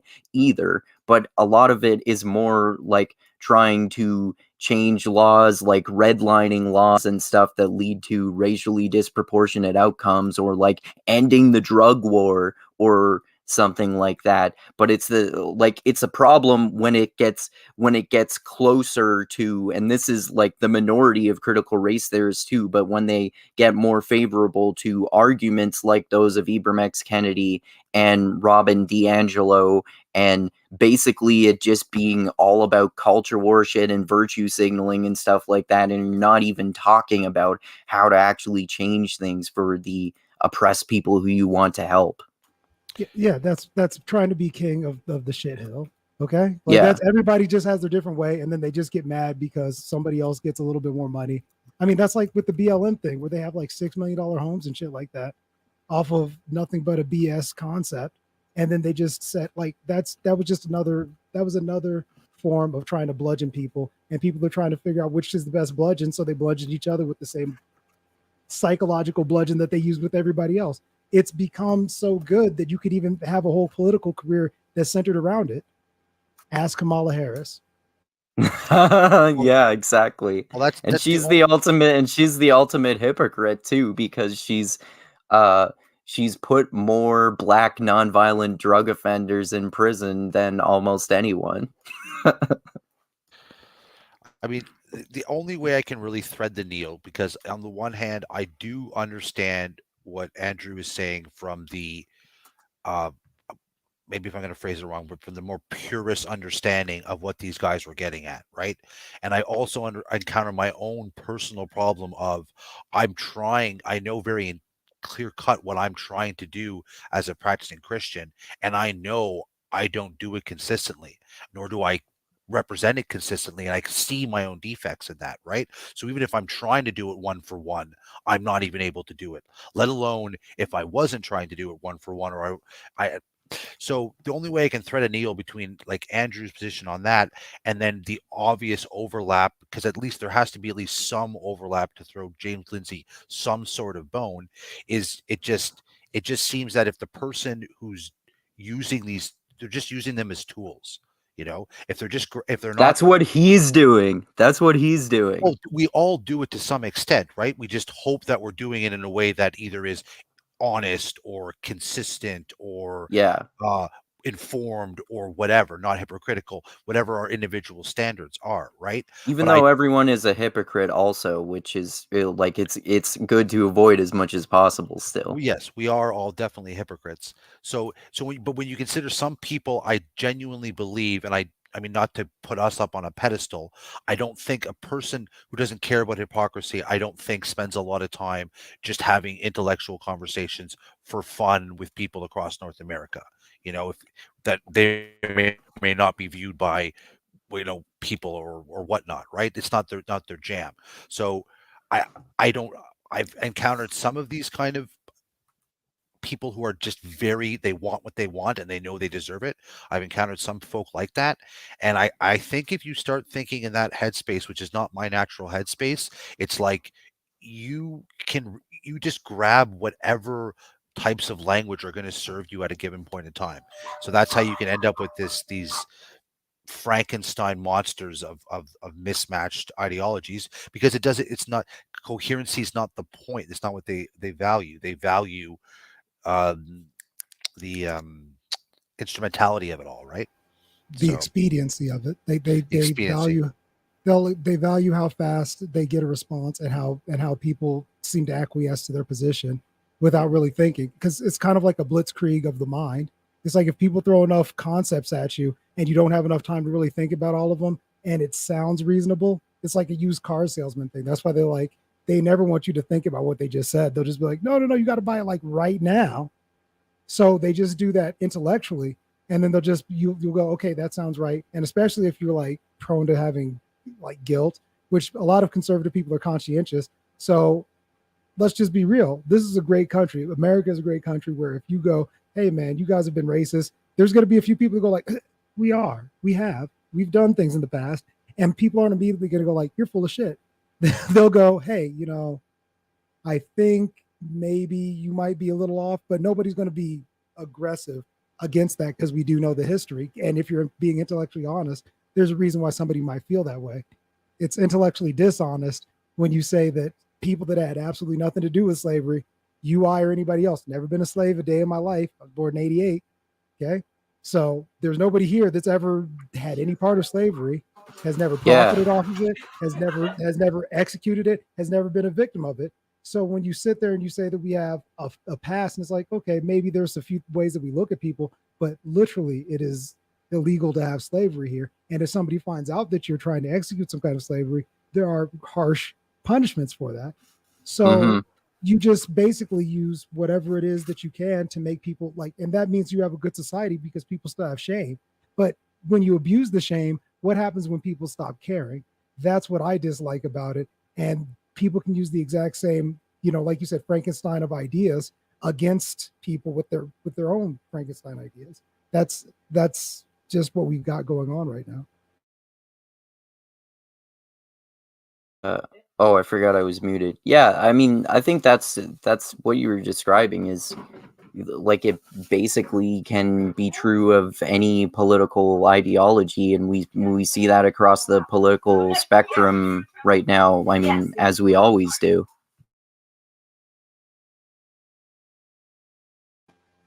Yeah, you were muted. I was like, are we gonna do another clip or what's happening? It sounds like I don't know what's happening. If it's all right, I'm gonna.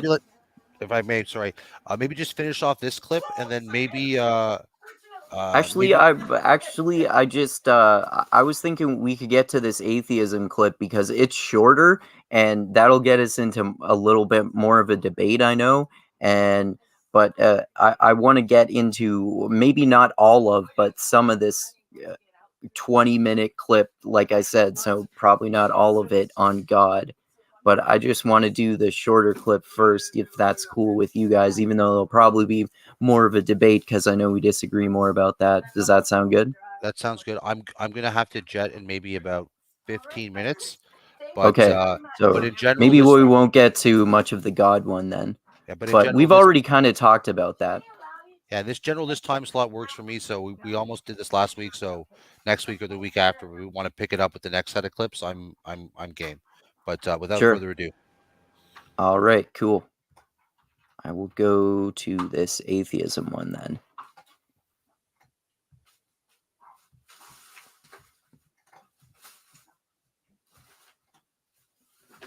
Oh, I have it muted. Raskolnikov, in Dostoevsky's book Crime and Punishment, he has his main character, Raskolnikov, decides that he's going to commit a murder, and he has very good justification for the murder. And Dostoevsky is very good at this. He puts his characters into very, very difficult moral situations and gives them full justification for pursuing the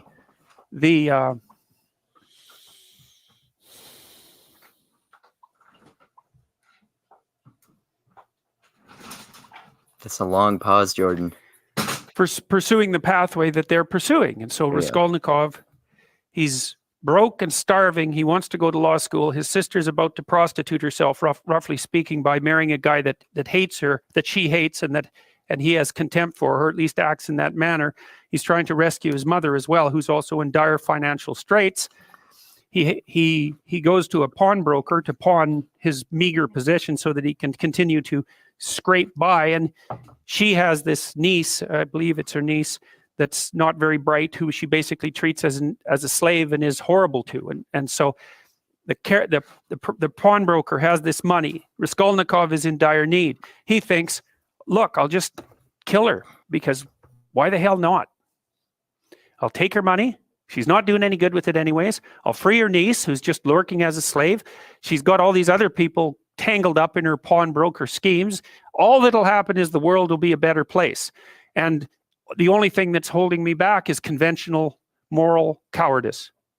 And, Dostoevsky has his character in Crime and Punishment go through days, hours and days and weeks of intense imagination about this, rationalization about this, trying to justify himself, placing himself outside the law so that he can perpetrate this act, and telling himself with all the best nihilistic arguments that the only possible thing that could be holding him back is an arbitrary sense of indoctrinated morality. And so Dostoevsky explores that. He does commit the murder, and then, of course, all hell breaks loose because things don't necessarily turn out the way that you want. He gets away with it, however.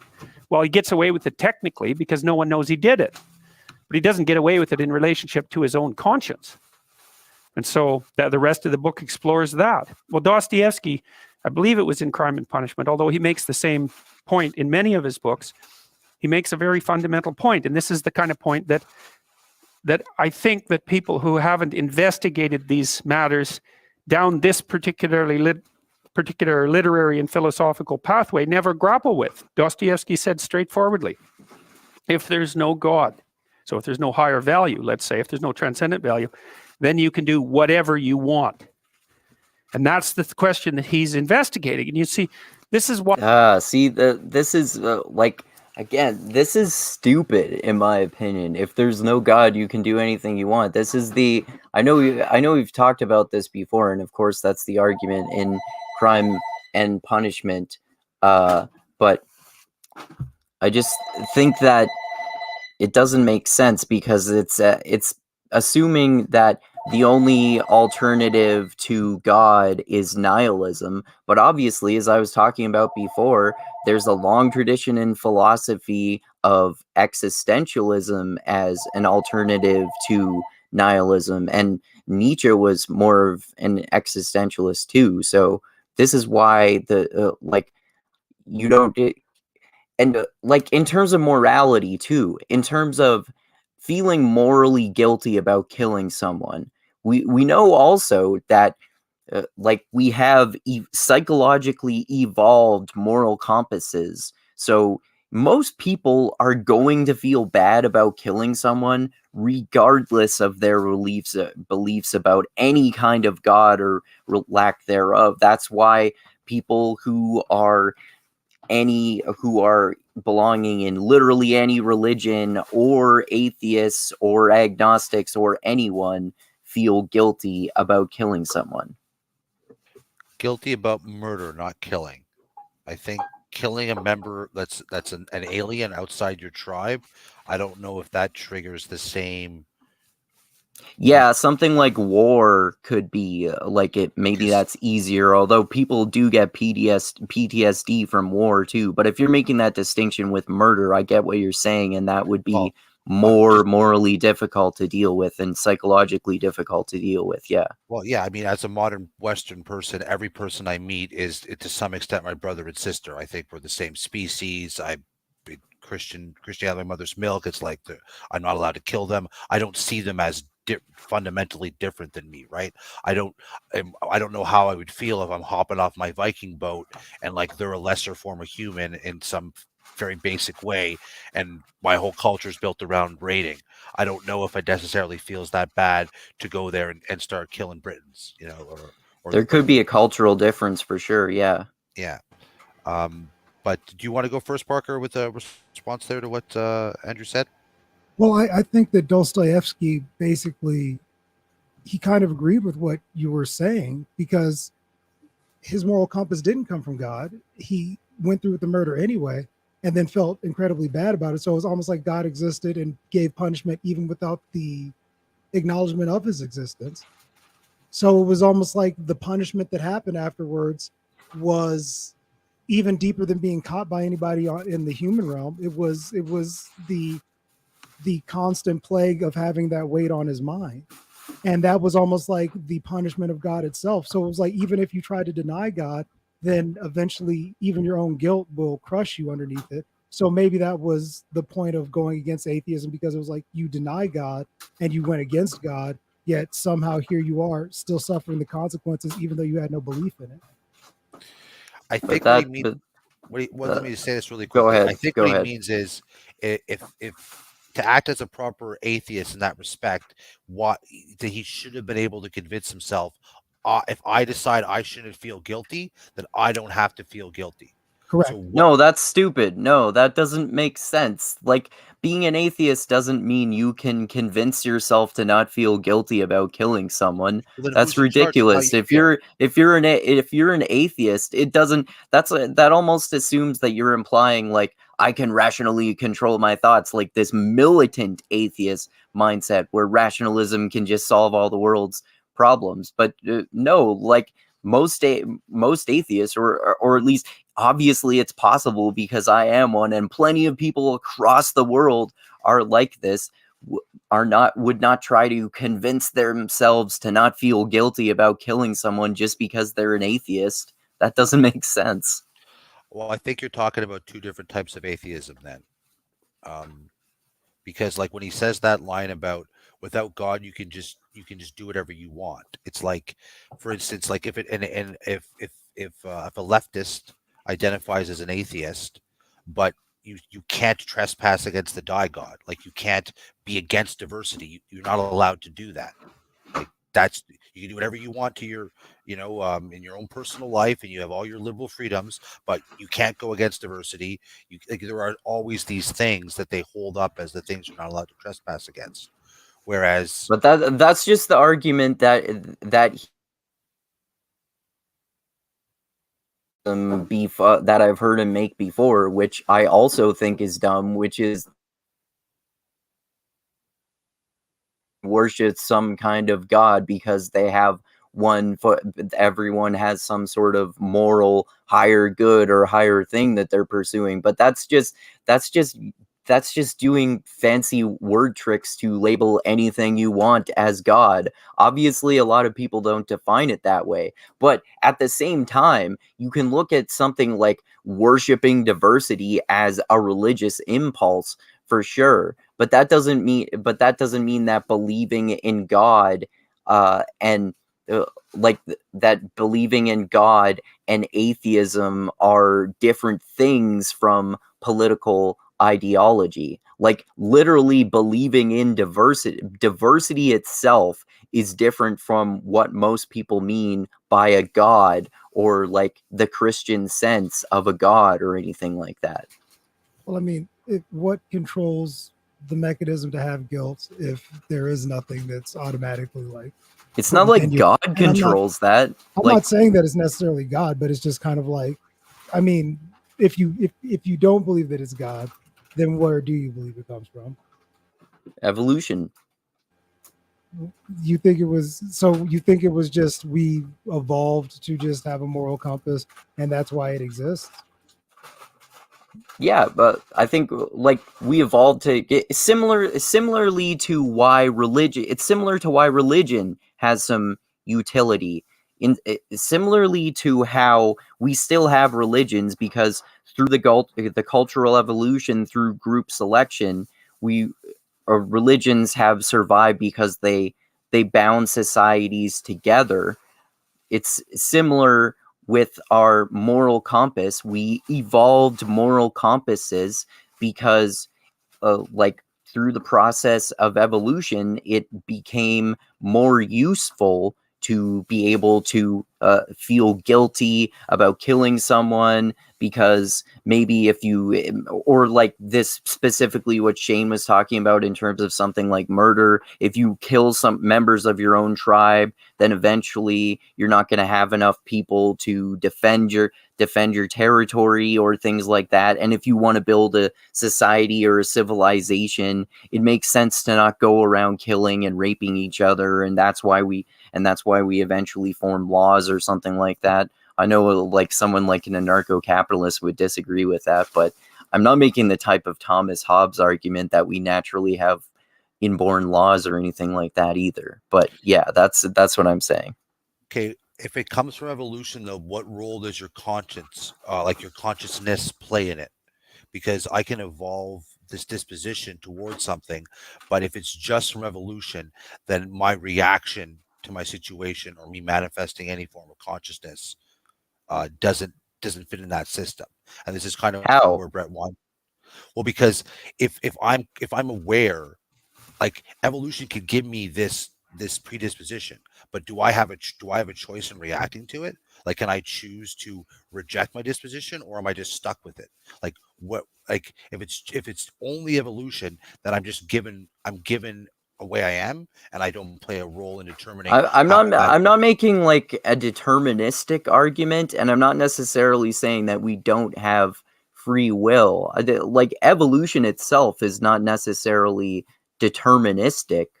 Like that's why things can evolve in different ways, because they it's about adapting to your environment, right? It doesn't mean that it's like set in stone and that people don't make choices that affect the outcome of evolution or the outcome of our moral compasses. Well, I only brought it in because that's how you would tie in this idea that I'm going to hold myself accountable to a standard or to a God, whatever word you want to use for that thing that I'm choosing or discovering I'm subject to. Beyond, like, and in that respect, am I like subject to my evolution? I don't quite see it filling the same box, but I don't see how. Solve this, Parker. Well, just I'm okay. I can understand, but okay, so let's say that I go along with your evolution theory. So we've evolved. Yeah, thank you for saying something about that comment too, because I was like, yo, mathematically, what would even the variables be of that, bro? Sorry. That's a good question. Yeah, someone commented here and said, ever heard of the work of George Price? He mathematically proved that morality can be derived from evolution.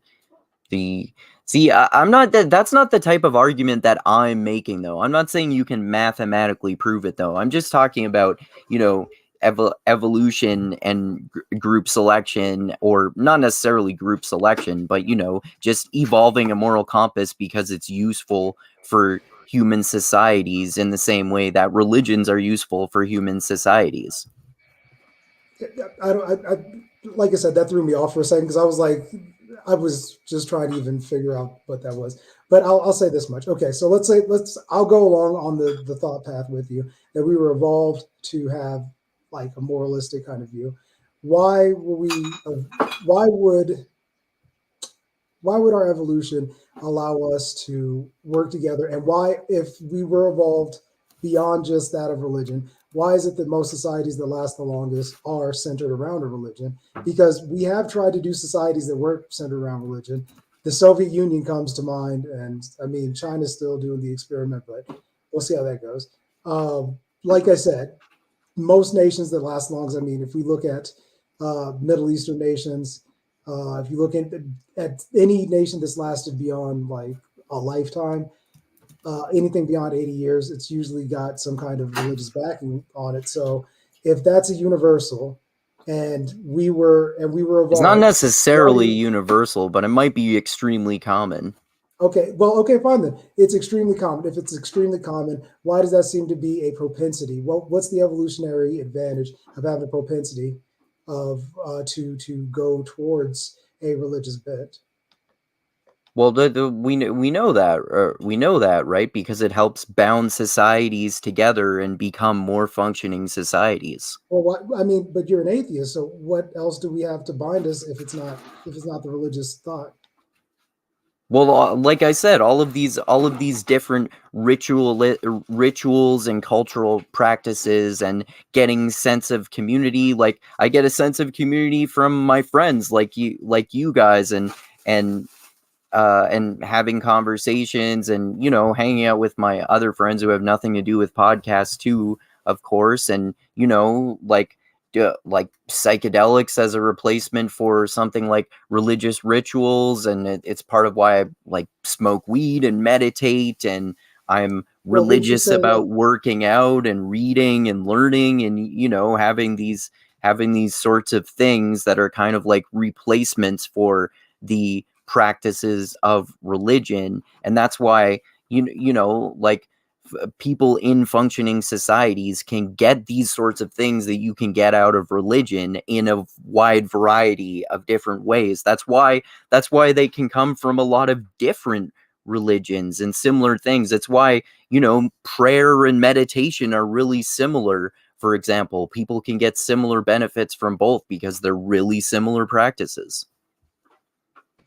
So you don't think that, well, okay, I'll go with that. So would you say that maybe it might be more advantageous for everyone to have a centralized version of what perfection is for their society, so people can like kind of have a bound together cultural goal? I mean, I think that may have a lot to do with religion, even if you don't say that there's a God behind it.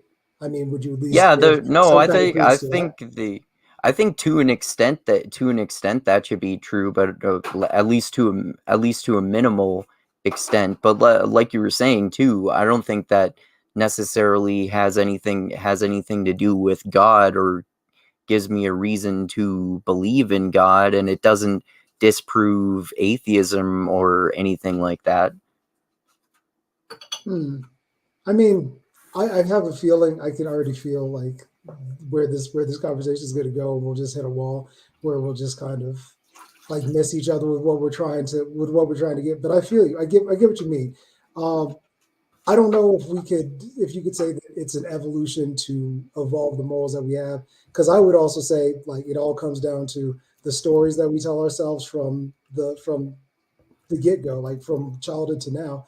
And even if you didn't go and attach God to it, most of the stories that we live and we build our society on, Western society that is, they are based off of Christian beliefs. So I think even if you're a Western atheist, I think there's a part of you that still has a bit of that religious bent, which is why atheism is kind of getting weird now, where you've got people like Richard Dawkins that are getting asked to be it people. Again, that's militant atheism, though. I agree with you But guys but almost as much that militant atheism oh is no, stupid. I think but even militant anything is kind of stupid, other than maybe trying to militantly be like try to follow the golden rule, treat others as you would want to be treated, or something like that.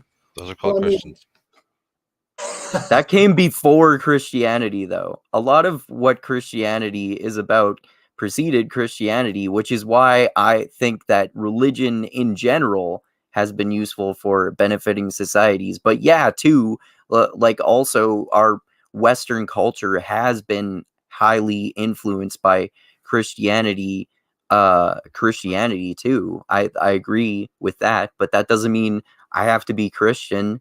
There are lots of far too many things about Christianity that I don't like. Just no, like but with pretty much every religion, there are aspects of it that I like and aspects that I don't. I like some aspects of Islam and I don't like other aspects. Same with Buddhism, or even like some parts of Judaism or Hinduism. There are lots of sort of different interesting religions and interesting mythologies too. Like you and Dusty and I, Parker, are going to talk about that Norse mythology book, for example, which is really interesting, and Greek mythology, and there are all sorts of different interesting religions. well, I mean, the whole thought behind even Greek mythology was that's why they had different gods. They were like the god of strength, Hercules, the god of lightning. All of that was attached to a human emotion, and they say that you were taken over by the gods when you became too emotional about something. And it was almost like they tried to say there's something deep within you that's going to be pulled beyond your control. And that's what a lot of people would consider to be the God portion. And it goes back to my original point with what Dostoevsky said, which was, yes, the I forget what is Raskolnikov, I believe the Raskolnikov. Yeah, I forget how to like pronounce it because I'm very bad with all of the very Slavic names. But anyway, when he commits the murder to the pawn shop lady, he doesn't believe in God. He says, to hell with it. And then he's still punished anyway. And it's like, if you really just want to be, and the whole point behind it is he even rationalizes it. He listens to people on the street, right, in the book. And he has an officer that goes like, oh, that pawn lady, she's awful. Nobody in town liked her. And then even the officer was kind of like, yo, if she died, like, I'm sure nobody would care like that. And he was like, hey, that's almost like a sign from, it's almost like it's kismet. I've got to do it. So then he goes in, kills the woman, and then he feels like shit for like the rest of the time. And it's like, why? Why? He even rationalized it with himself. That was the whole point behind the story, was he rationalized it. And he even went through the whole thing and was like, this will be a good thing. This will be great. And he still had the guilt. He still had the weight. Mm-hmm. So I'm like, why have the weight if before he did it, he goes, I've decided my moral compass is going to be, I don't care about her. As a matter of fact, I've even been reinforced that she shouldn't be somebody that matters. Yet I still have the weight of it. You can do that just as easily with Christianity or any religion. That's why people have used religion to justify murdering people throughout history. That's why I don't think there's any like moral difference really between being a religious person or not being a religious person. I mean, we could always just agree to disagree, but I was like, we could say that why evolve to have that, and why have other people that evolve that are psychopaths, and arguably psychopaths like raise the ranks of life higher than anybody else. Like, why should we? Not everything that is evolved is good, though. Like, many aspects of religion are good, but a lot of things that evolved are bad, right? Yeah, just look at Subway. The sandwiches were really good, and they evolved the perfect balance of cheap quality and lower price, and it's a horrible sandwich now.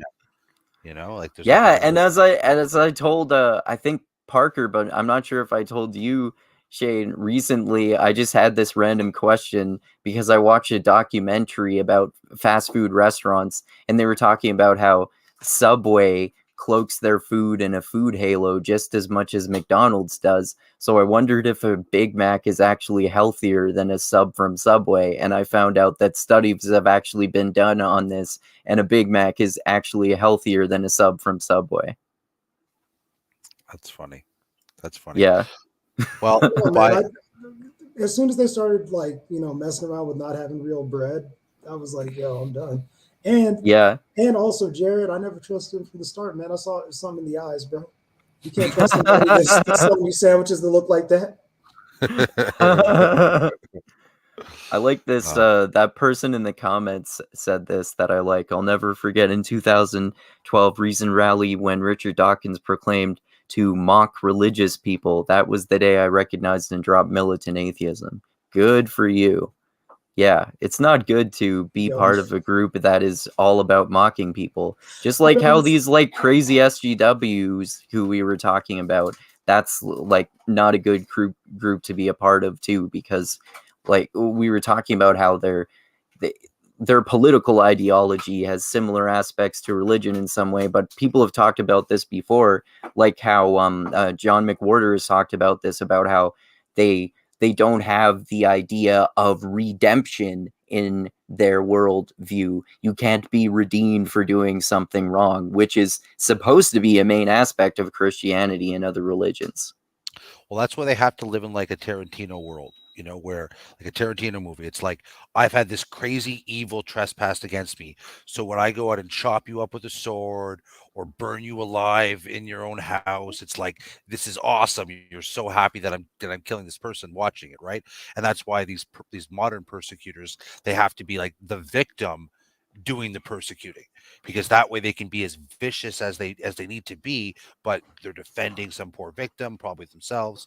So but in general, you can only be popular for so long when you're persecuting people, because sooner or later you know, just don't, for obvious reasons, people don't like persecutors, Yeah. so, like, so whether you're an overly conservative Christian person that probably existed in the 60s or 70s or whatever what it might have been, and transitioning into whatever phase it's going at, right? So but right around here, I do got to You wrap got it to up. go? Yeah. Okay. But Do you want to do you have to go right now, or do you want to finish out this clip and we'll skip the other one on now? But we basically talked about God a lot anyway. Well, I'll just say, I think if we wanted to really explore this clip, I think we'd have to do a little bit of work on our words, because the way Peterson and Dostoevsky use atheism is much more in line with how I use it.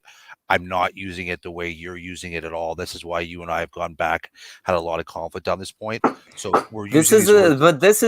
I think that's a good point too, though, because like I maintain that there is a huge distinction between militant atheism and the kind of like agnostic atheism that I practice, that I don't believe in a God, but I don't know, and I don't think anyone knows one way or the other whether any gods actually exist or not. And it's similar to how there are so many different denominations of Christianity and every other religion too. There's so many different varieties of a lack of religion too. Like you can go all the way to like worshiping witchcraft or like astrological signs, or consulting mediums and psychics and shit like that too, and still consider yourself an atheist. And like my parents, for example, I know from what they've heard about your religious opinions, Shane, have like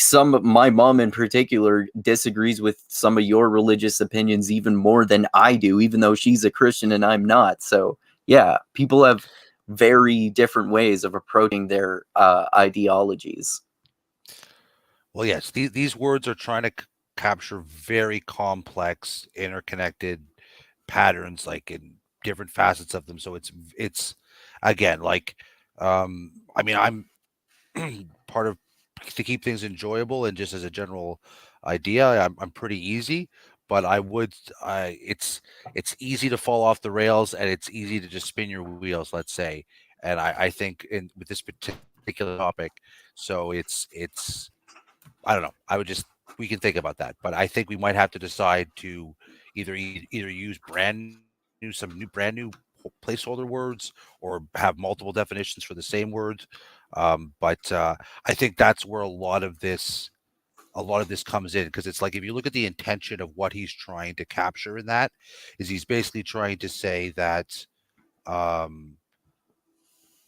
Anyways, I'm not going to try to summarize it again, because we'll just get right back into it. But like, I think we would be a lot more agreed if we laid out like the purpose of what he's trying to say. But then once we start putting these labels, which you identify as one, I identify as one, like all of a sudden there's a lot more at stake here than just understanding what this book is trying to say, right? So, yeah. Okay. Well, yeah. If you guys want to, it'd definitely be fun to talk about again about this or similar or completely different topics. We can arrange something. Sound good to you, Parker? Sounds great to me. Yeah. Awesome.